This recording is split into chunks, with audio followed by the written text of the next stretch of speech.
Morning students, आज हम हमारी सोशल साइंस का एक नया चैप्टर स्टार्ट करेंगे जो कि हम करेंगे जियोग्राफी के साथ। जियोग्राफी का फर्स्ट चैप्टर है earth and the solar system. इसमें सबसे पहले जो हम टॉपिक पढ़ेंगे वो हम पढ़ेंगे सेलेस्टियल बॉडीज का। सेलेस्टियल बॉडीज या हम या बोल सकते हैं ऐसी हेवनली बॉडीज जो कि हमारे स्पेस में मौजूद है ना, हमारे अंतरिक्ष में मौजूद है ना, हमारे अर्थ के बाहर जो ब्रह्मांड है उसमें मौजूद है। ऐसी हेवनली बॉडीज को हम सेलेस्टियल बॉडीज बोलेंगे। एग्जाम्पल के तौर पे मून, ओके, स्टार्स, ये सारे आपके एग्जाम्पल्स है हेवनली बॉडीज और सेलेस्टियल बॉडीज के। अब इसमें इंटरेस्टिंग फैक्ट ये है कि मून और स्टार दिन में भी रहते हैं, ओके। ये जो स्टार जो है, मून जो है, दिन में कहीं चले गायब नहीं हो जाते। सन की इतनी लाइट होती है, सनलाइट इतनी होती है कि हम उनको दिन में नहीं देख पाते हैं। इसीलिए जब रात होती है due to lack of sunlight, तब हमें क्या दिखते हैं, ये स्टार्स और ये मून्स, ओके।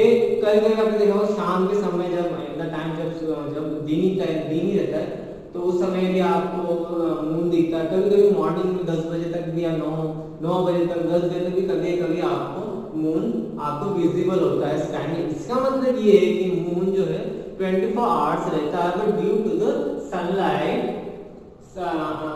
हम लोग उसने दिन में नहीं देख पाते। आइए स्टार्ट करते हैं।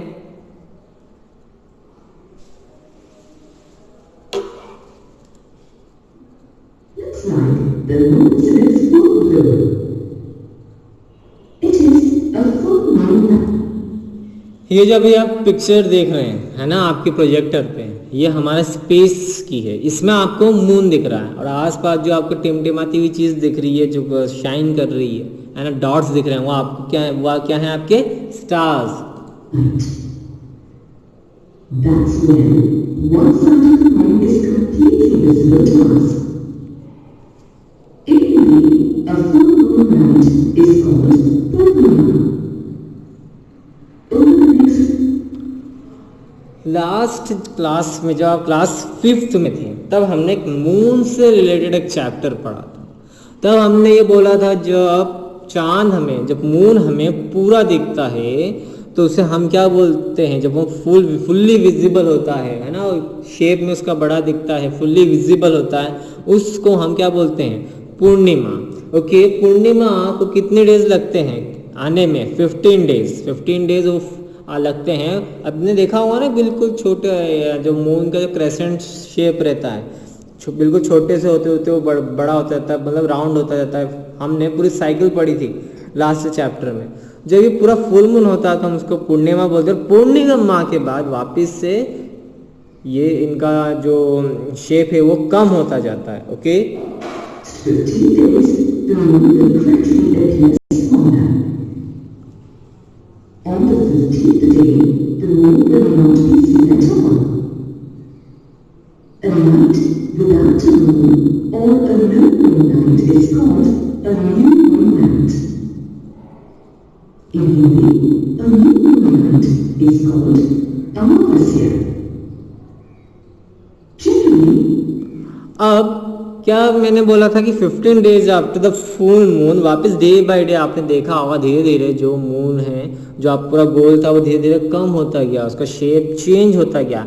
At last after the 15th day है ना, पूर्णिमा के बाद 15वें दिन क्या हुआ, पूरी तरीके से जो मून है वो गायब हो गया। विच मीन्स ऐसी नाइट जिस पर मून विजिबल ना हो उस नाइट को हम न्यू मून नाइट भी बोलते हैं और हिंदी में हम बोलते हैं अमावस्या।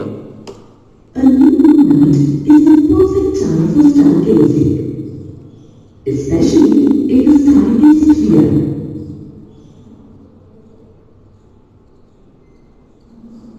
अब आप जो इंस्ट्रूमेंट देख रहे हो ये क्या है, टेलीस्कोप है। इससे आप जितनी भी हेवनली बॉडीज हैं जो कि हम आमतौर पे कभी देख नहीं सकते हैं, मतलब जो फार बॉडीज है जो कि हमें बहुत छोटी छोटी दिखाई देती, इस टेलीस्कोप के थ्रू हम इनको देख सकते हैं।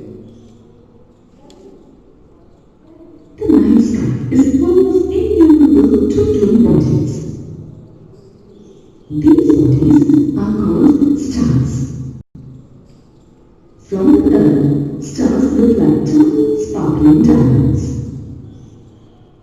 However, in reality, they are very, very big and hot. आप मून के अलावा हमको नाइट स्काई में तारे भी दिखते हैं, जिसको कि हम स्टार्स बोलते हैं इंग्लिश में, है ना। बिल्कुल डायमंड्स की तरह दिखते हैं, चमकते रहते हैं ना। उनका आप देखोगे तो उनके जो उनका रिफ्लेक्शन होता है, चमकते रहते हैं वो stars.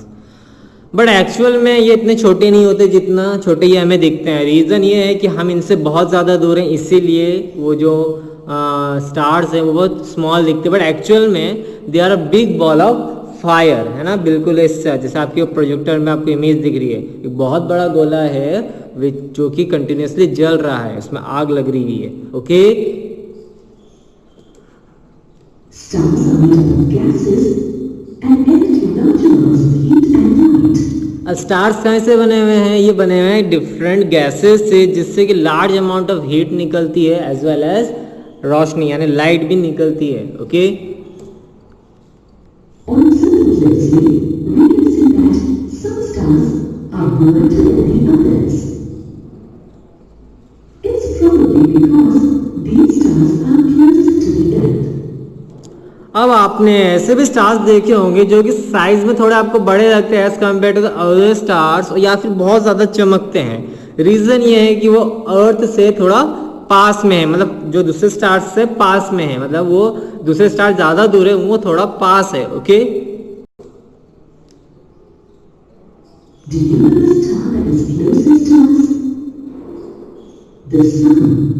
Yes, it is a very, very big and bright star.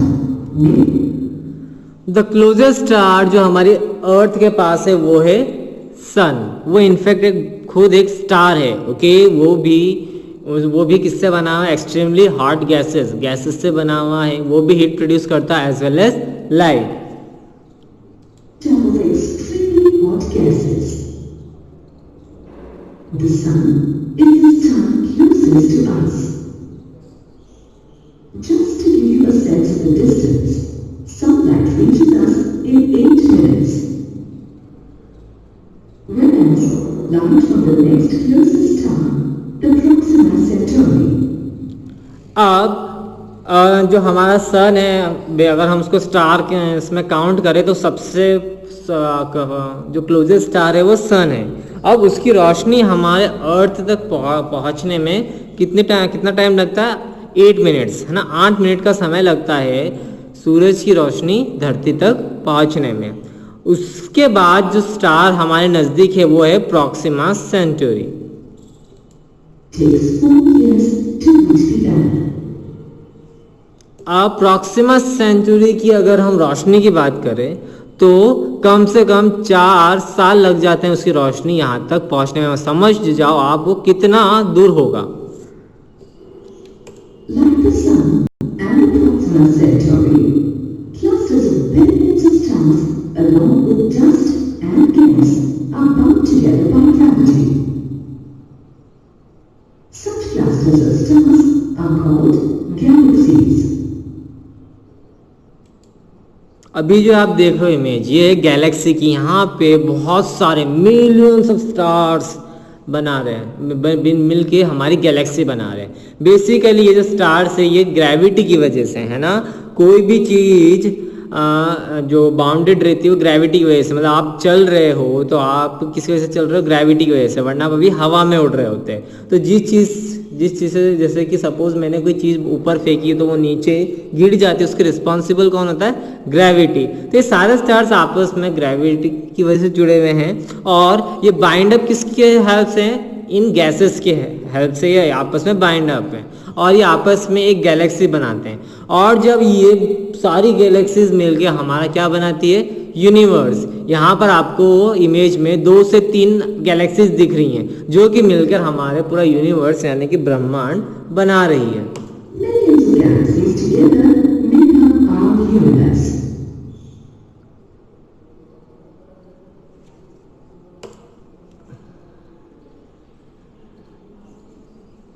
During ancient times, it was observed that some stars did not twinkle. They just glowed steadily.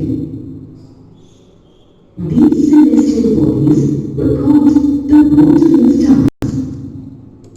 अब हमारे एंशियंट टाइम में ऐसी मान्यता थी कि कुछ स्टार्स ऐसे होते हैं जो कि बार बार शाइन नहीं करते हैं वो और मूव करते हैं, है ना। साथ ही साथ हम अभी तक आपने अगर मैंने बताया नहीं बताया पर अब मैं वापस बता देता हूँ कि स्टार्स मूव नहीं करते हैं, वो अपनी प्लेस पे ही रहते हैं। ओके, अब ऐसी मान्यता थी हमारे पिछले एंशियंट टाइम्स में कि कुछ स्टार्स जो होते थे वो शाइन नहीं करते थे, एज वेल एज उसके साथ साथ वो मूव करते थे। तो इन स्टार्स को हम बोलते थे wandering stars. By the name wandering का मतलब ही होता है जो इधर उधर मूव करते हैं, तो इसीलिए इन स्टार्स का नाम क्या रखा था, वैंडरिंग स्टार्स।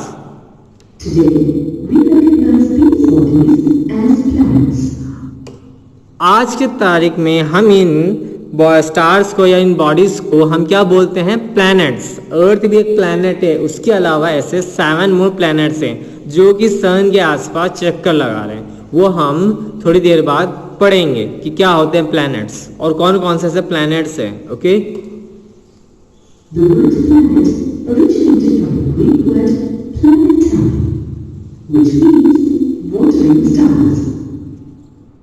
अब जो ये वर्ड प्लैनेट लिया गया है, ये ग्रीक वर्ड प्लैनेटाइज से लिया गया है, जिसका मतलब ये होता है कि वैंडरिंग स्टार्स। इसीलिए इनका नाम प्लैनेटाई ग्रीक ने निकाला था और इनको आज हम प्लैनेट्स के नाम से जानते हैं।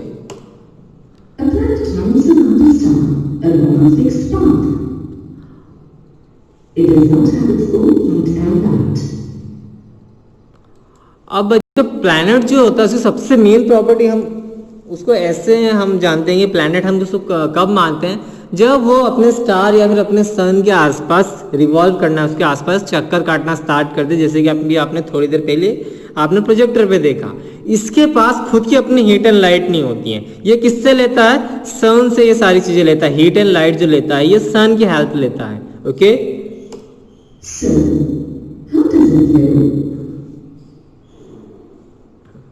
A planet receives heat and light from the star around which it moves. Planets are generally smaller compared to the stars. Our Earth is often. अब प्लैनेट की एक और खासियत है ना, कि एक तो वो सबसे पहले तो वो जो सन या फिर उसके स्टार से वो लाइट और हीट दोनों लेता है। उसके साथ साथ जो प्लैनेट्स होते हैं वो स्टार्स से काफी छोटे होते हैं। Our Earth is also a planet and it moves around the sun. हमारा अर्थ भी एक प्लैनेट है और अर्थ किसके चक्कर काट रहा है, हमारे सन के। Okay, So a planet, it moves around the sun, which is a star. Along with them, there are 7 other planets that move around the sun in fixed paths. Some planets have other celestial bodies moving around them. These celestial bodies are called satellites. The moon moves around the earth. हमारे अर्थ के अलावा ऐसे 7 planets है जो कि सन के आसपास चक्कर लगाते हैं। और मैंने पहले ही बताया था कि सन भी एक टाइप का स्टार है। ओके, इसके साथ साथ हमने एक और चीज़ अभी देखी कि कोई हर प्लैनेट के आसपास कुछ सेलेस्टियल बॉडीज, कुछ हेवनली बॉडीज उसके आसपास चक्कर लगाती हैं। जैसे कि हमारा मून, ओके, वो भी हमारे अर्थ के आसपास चक्कर लगाता है, सेम एज द अर्थ हमारे सन के लगाता है। ओके, तो इन जो हेवनली बॉडीज को हम क्या बोलते हैं, जो कि नेचुरली बनी हुई है, जो कि प्राकृतिक है, जिसको इंसान ने नहीं बनाया। तो मून को इंसान ने नहीं बनाया, so that is why this is known as our earth satellite और नेचुरल सैटेलाइट, है ना। सैटेलाइट बोलते हैं कोई भी चीज हमारे प्लेनेट के आसपास है, किसी भी प्लेनेट के आसपास रिवॉल्व कर रहे है ना, उसके आसपास चक्कर काटे, उसको हम बोलते हैं सैटेलाइट। सिंस वो हमने नहीं बनाई है, वो नेचुरली है, that is it is known as natural satellite और अर्थ सैटेलाइट और अ प्लैनेट सैटेलाइट। जिस भी प्लैनेट की वो सैटेलाइट होगी। It is the Earth's satellite. People have been observing stars in the night sky for many decades. It was observed that different groups of stars formed unique and beautiful patterns. These patterns were given a common name, constellations. आपने छोटे बचपन में या आपने अपने घर में कभी सुना हो कि जो स्टार्स जो होते हैं वो डिफरेंट पैटर्न्स बनाते हैं, कोई दूसरी ऐसी इमेज बनाते हैं, है ना। अभी मैं आपको दिखाता हूँ कि कुछ बहुत ही सुंदर सुंदर इमेजेस बनती हैं ना, लाइक दैट। देखिए आपके प्रोजेक्टर में ये देखिए वाई बना रहा है यहाँ पर, है ना, यहाँ पर ये इमेज बना रहा है। So these are the various images जो कि ये स्टार बनाते हैं। जब एक ग्रुप ऑफ स्टार्स कुछ खूबसूरत या कुछ अलग पैटर्न बनाता है उसको हम क्या बोलते हैं, कॉन्स्टेलेशन। क्या बोलते हैं, ग्रुप ऑफ स्टार्स का पैटर्न बनाता है ना, किसी चीज का कुछ इमेज बना रहा है, कोई यूनिक इमेज बनाता है। कहाँ पे, नाइट स्काई पे, है ना, रात के टाइम में आप देख सकते हो स्टार्स को। उन पैटर्न्स का अगर रात को देखोगे तो कुछ पैटर्न्स बनाते हैं, तो उसको हम क्या बोलेंगे, कॉन्स्टेलेशन, है ना। यूनिक कुछ सुंदर इमेजेस रहती हैं जिसको कि आप अगर उन स्टार्स को अलाइन करोगे आपस में तो आपको दिख सकती है ना। जैसे कि आपके प्रोजेक्टर में दे रखा है, ये वाली इमेज है, ये वाली इमेज है, ये वाई इमेज बन रही है। So this group of stars जब कुछ यूनिक सी इमेज बनाते हैं, पैटर्न बनाते हैं, तब हम इसे क्या बोलते हैं, कॉन्स्टेलेशन।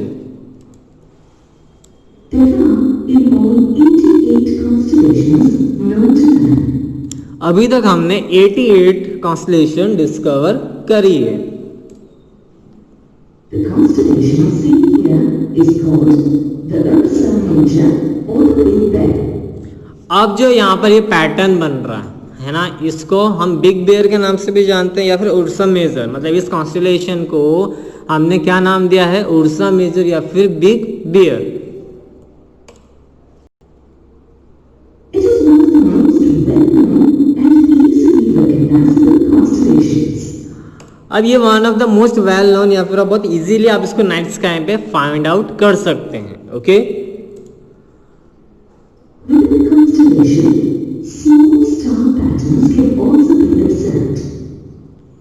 कुछ इस टाइप के आपको पैटर्न्स दिख सकते हैं। Are called asterisms. जो स्मॉल स्टार्स का पैटर्न बनता है, छोटे छोटे पैटर्न जो बनाते हैं स्टार्स, उनको हम एस्टेरिज्म भी बोलते हैं। ये भी एक पार्ट ऑफ द कॉन्स्टेलेशन है। अगर यहाँ पे आपको देख रहे हो तो आपको एक स्पून टाइप स्ट्रक्चर दिख रहा है। ओके, एज ए पैटर्न आपको जो दिख रहा है यहाँ पर। One such asterism is formed by the 7 brightest stars of the Ursa Major. This asterism is called the Small Bear or the Saptarishi in Hindi. अब जो आपने ये अभी उर्सा मेजर देखा था उसी में से एस्टेरिज्म या फिर स्मॉल बेयर नाम का ये कॉन्स्टेलेशन बनाता है, जो कि आपको नाइट स्काई में दिख सकता है। इन स्टार्स का नाम है सप्तऋषि, है ना। इसको हम हिंदी में सप्तऋषि बोलते हैं और इंग्लिश में हमने स्मॉल बेयर के नाम से